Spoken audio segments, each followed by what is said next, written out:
আমরা সামনে আনো, সামনে আসো, আরো সামনে আসো, আরো আরো এই যখন এরকম করবো তখন রোগী কিন্তু অটোমেটিক সোজা হয়ে গেছে। আবার পিছনে যাও, আর পিছনের দিকে যাও, আর পিছনের দিকে যাও, অত বেশ থাকবা, পা রাখবা নিচে। তাহলে এই যে পাটা কিন্তু বুকটা কিন্তু কি হলো, সোজা হয়ে গেল, বুকটা সামনে দিকে ঝুঁকে গেল। তাহলে আমরা যদি অ্যালাইন করি তাহলে কিন্তু ঠিক আছে। সামনে আসো, আর সামনে আসো, এই তাহলে সোজা হইলো কি না? এটা অটোমেটিকভাবে এটা কিন্তু এটা বোবাতের এই বিষয়গুলো কিন্তু আমাদের প্রিন্সিপাল কাজে লাগাইতে হবে। তাহলে আমরা অ্যালাইন করলাম, ঠিক আছে। আচ্ছা, এবার আমরা দেখতেছি পেশেন্টটা ধরো এদিকে কাত হয়ে যাচ্ছে প্রায়, যখন মনে করো তোমার সাপোজ উইক কোন দিকে, ধরো এইদিকে তোমার বাম দিকে তোমার স্ট্রোক করছে, তাহলে বাম দিকে তো ঝুঁকবে, তাই না? তাহলে এখন আমাদের এখানে এটা আমরা কারেক্ট করতে চাই, তো কিভাবে কারেক্ট করব, তাই না? তো এখানে ধরো আগে আমরা এখানে অনেকগুলো পদ্ধতি আমরা অ্যাপ্লাই করব। একটা হলো একটা টাওয়াল নিয়ে আসো, ধরো আমরা ধাপে ধাপে আমরা এটা কারেক্ট করব। আমরা একটা স্ট্রোক পেশেন্ট বসলে এরকম কাত হয়ে যাচ্ছে, সেই পেশেন্টদের আমরা ধীরে ধীরে আমরা এই করবো, কারেক্ট করবো। পজ করো, পজ করো। ওটা তো একটা হয়ে গেছে প্রশ্ন দিকে। তাহলে এইসব ক্ষেত্রে আমরা কি করব, আমরা ধরো এই ক্ষেত্রে আমরা দেখি উঠো, ধরো এই, তাহলে আমরা এইভাবে যদি আমরা ওনার গ্লুটাস মাস উচ্চ করি তাহলে কিন্তু ইয়ে হয়ে যাবে, কারেক্ট হয়ে গেলো কিছুটা, ঠিক আছে। কি কারেক্ট হয়ে গেল, কারণ এই পাশে তো সে বেশি ঝুঁকা ছিল। তাহলে আমরা যদি এদিকে একটা দেই তাহলে 1 নাম্বার কারেক্ট হলো, 1 নাম্বার, ঠিক আছে। এবার আমরা কি করব, আমরা ধরো উনি সামনে ঝুঁকে ছিল, এই টাংটা আমরা কারেক্ট করতে চাই, তাহলে সেগুলো আমরা কি করবো, আমি পিছনে যাব,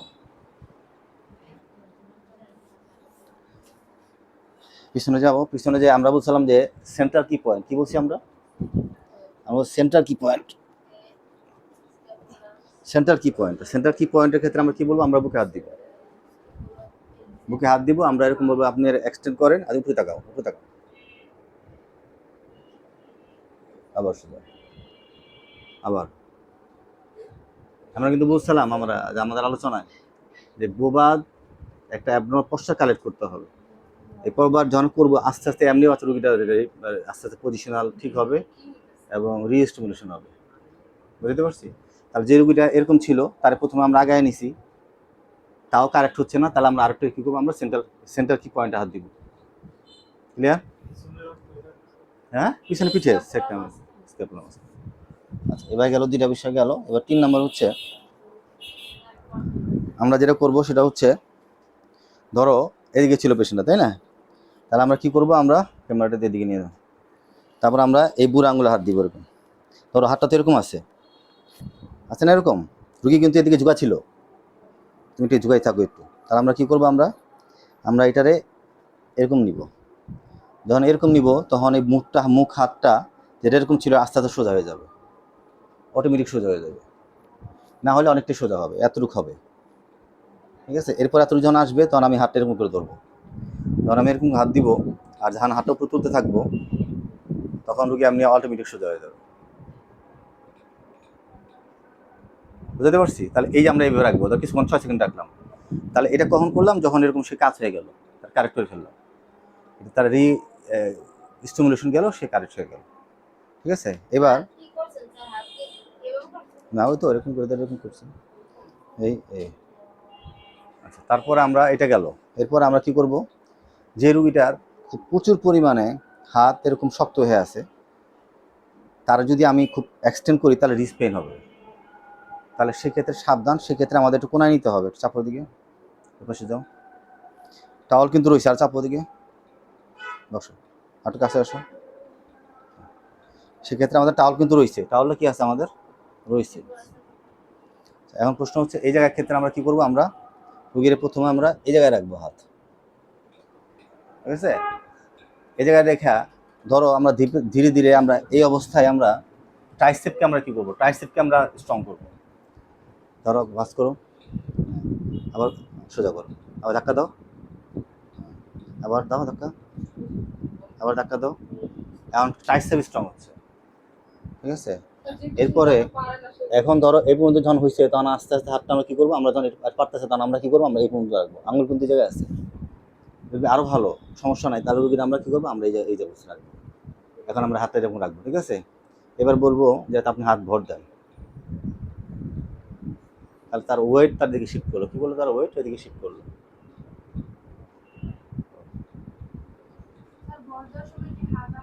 হ্যাঁ, যাতে হাতটা ভেঙে না যায়, ঠিক আছে? তারপর আমরা কী করবো, আমরা আর তো কিছু নিব হাত, আবার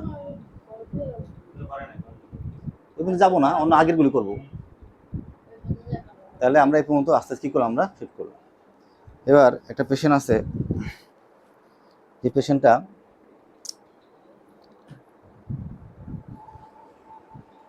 তুমি করো, ওই খালি পায়ে দাঁড়াও, দাঁড়ায় তুমি একটু ওই স্যান্ডেল সরাই দাও, তোমার স্যান্ডেল সরাই দাও, ওদিকে সরাই দাও, বসে যাও। তুমি মনে করো এদিকে এদিকে ঝুঁকে আসো, তোমার ডান পাশে প্যারালাইসিস, কোন দিকে, ডান পাশে প্যারালাইসিস, তাই না? এখন হাতটা তোমার এরকম করে আছে, হাতটা এরকম আছে, ঠিক আছে? তো এই ক্ষেত্রে আমাদের ওয়েট শিফট করতে হবে। ওয়েট তো তার এই পাশে শিফট আছে, তাকে ওইটা ওই পাশে শিফট করতে হবে, তাই না? তাহলে আমরা কী করতে হবে, আমরা হাতটাকে আবার ধরবো। এবারে আমরা হাতটাকে আমরা কী করবো, এরকম করে আমরা ধরবো।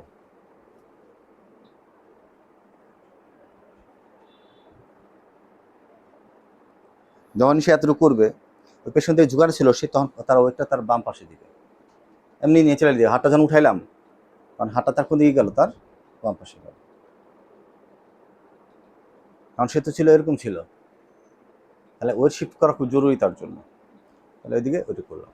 এখন এই পেশেন্ট এটা হয়েছে, পেশেন্ট আরও কোঅপারেটিভ, আরও ভালো পজিশনে আছে, তাহলে আমরা ওয়েট সবসময় শিফট করতে হবে, এদিকে একবার ওদিকে, যেটা আমরা ব্যালেন্সে করে থাকি, যেটা আমরা ব্যালেন্সে করে থাকি।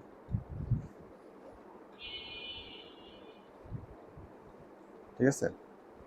আচ্ছা, এবার শুয়ে পড়াবো, শো শো। এখন ধরো এই পেশেন্টটাকে আমরা আর উপরে যাও, উপরে যাও, আর উপরে যাও, আচ্ছা পাশে যাও করো।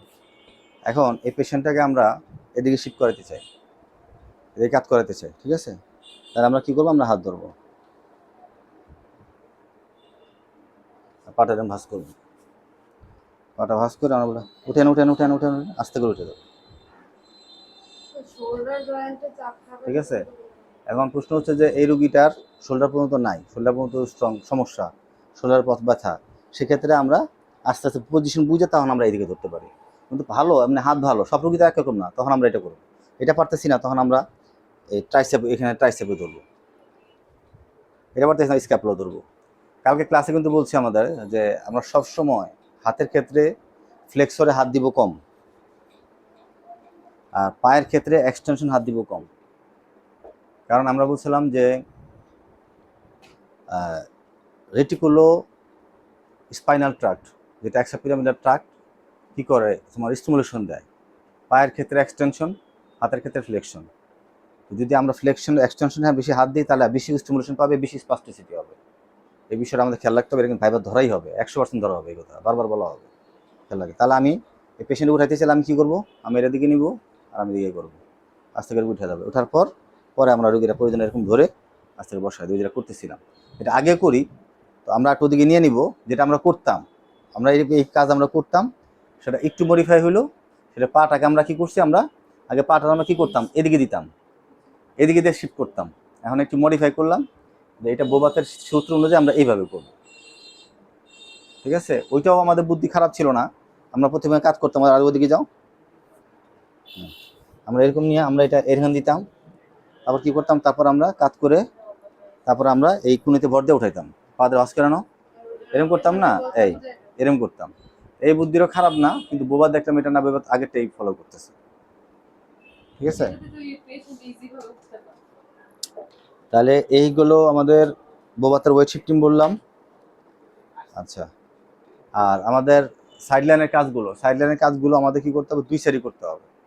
মানে বোবাত বলতেছে অবশ্যই দুই পাশ সমানভাবে করতে হবে, দুই পাশ সমানভাবে দুনো পাশের কাজ করতে হবে, দুনো পাশের কাজ সমানভাবে করতে হবে। এমন না যে এক পাশে সমস্যা এক পাশে করতে হবে, এটা বলছে না। বোবাত বলতেছে যে দুই পাশে যদি কাজ না করা হয় তাহলে কোনোভাবেই তোমার ওই স্টিমুলেশন আসবে না, আর ওইভাবে ব্যালেন্স আসবে না। ধরো খুলো।